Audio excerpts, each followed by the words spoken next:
Fellas, listen carefully.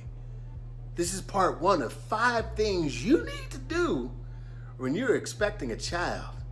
More importantly, maybe your first baby. Number 1, love on her, but not too much.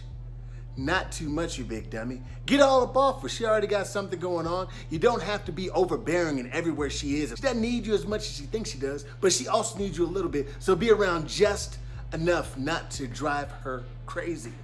What this might involve is healthy reminders. You have to have answers to questions you didn't know you should have answers for, but here they are. There's only a couple of them. What's wrong with me? What's happening to me? You gotta be like, baby, most beautiful angel on the entire planet Earth. You, my sweet, my queen, my rose among roses, the one that I adore more than all things on this planet. If you were air, I would only breathe in. There's a baby inside you. You're growing another human being. There's life inside you, woman. Go easy on yourself. You might recognize this later on, but immediately they will be hard on themselves and anyone else is. So you have to remind them, duh, you're growing life. That's gonna happen. Number 2, they're only emotions. Be cool. Well, Stan, what do you mean? What do you mean they're only emotions? Be cool. This is no shot to women, but I'm gonna be honest. Every once in a while, somebody might think you're going crazy. Crazy is too strong of a word, but we will just call them, for lack of better words right now, emotions. Emotions might strike fellas when you're not ready for them to strike. You don't know they're even strike worthy, but I guarantee you they were. The other day, guess what? Emotions struck over crunch berries. I didn't know how delicious crunch berries could be.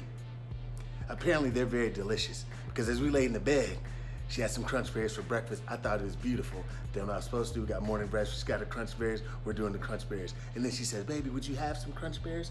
I'm like, nah, baby, I'm okay. I'm more of a peanut butter Captain Crunch guy myself.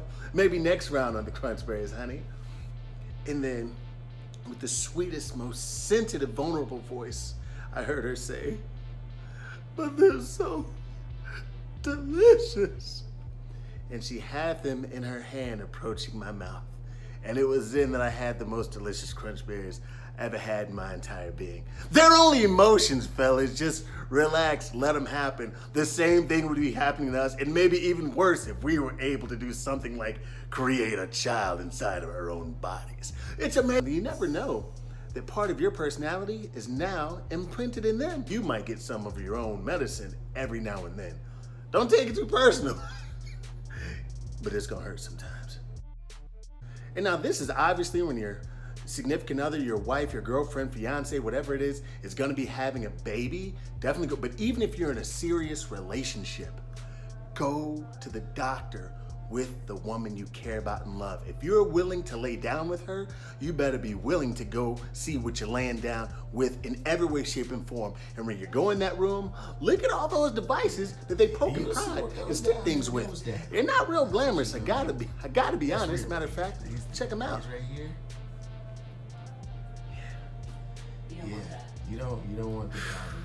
They deal with that on a regular basis.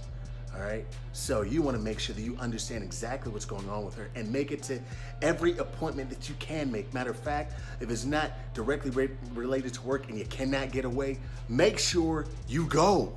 Go. I don't care if the appointment's supposed to be 3 hours, if the appointment's gonna be 15 minutes. If you can make it, cancel the gym, cancel the extra workout, cancel the extra work. You can make that up some other time. Make sure you go with her as often as you can, because whether they say so or not, it's quite possible they're equally terrified, scared, anxious, nervous, whatever it is. So I know they're gonna want to be closest to the closest thing to help make all this possible. That would be you. Number 4, talk about the birth plan. Talk about what things are gonna be like the first couple months. Talk about anything and everything that's gonna include the little person and what's gonna make the adjustment easier. Now, it's not gonna be simple, but it's gonna help to have these discussions before the little one gets here. Now, obviously that discussion goes from obviously schools, daycares, but want to talk about, okay, we're doing an epidural, we're doing this thing natural. Are you gonna be standing up in the kitchen when this happens? Like, what's gonna be happening? Are we doing another water birth? All those conversations need to be had beforehand. Now, all those things might go out the window, everyone might forget everything, but when the time comes, you wanna make sure that you've discussed everything so you can be at least a little bit more comfortable before the time comes. Number 5, be helpful. If you're already helpful around the house, be more helpful. You know what I'm saying? Until she is super comfortable just moving around and moving and grooving on her own. That means you might be cooking more, you might be cleaning up more, you might be fixing up things, making the bed more, you might be doing a few things more, but all that's fine. You just want to make sure that you're helpful. You want to get in good practice because when the baby comes along, guess what you're going to be doing? Helping a little bit more. This might be all new to you. It's all new to both of you. So why not learn those things together? I gotta say, for me, it seems like women are they're just born caretakers. They just know how to do that. It's innate in them. For men, it's not always in us naturally. So sometimes maybe you have to work at it. So be helpful. And while you're being helpful, be thankful for being able to be helpful and be there for someone. Don't help and then make somebody feel guilty because you're helping. Nah, it's nothing. It's not. Nah, I got it. No problem. I'm on it. That's got to be you, me. You know what I'm saying. All right, folks. That's all I got for you. Those were 5 things. 5 things that you need to know when you're about to have the first bambino. There are other things out there, but I thought I'd take it easy on the guys right now. We got a lot to learn, sometimes a short amount of time. We're works in progress. I know you are too. If you know a guy out there, or you know a couple that's about to have their bambino, go ahead and send them these 5 tips. I'm sure they'll help.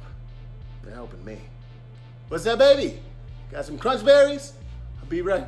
I know. They are delicious. I'm on my way.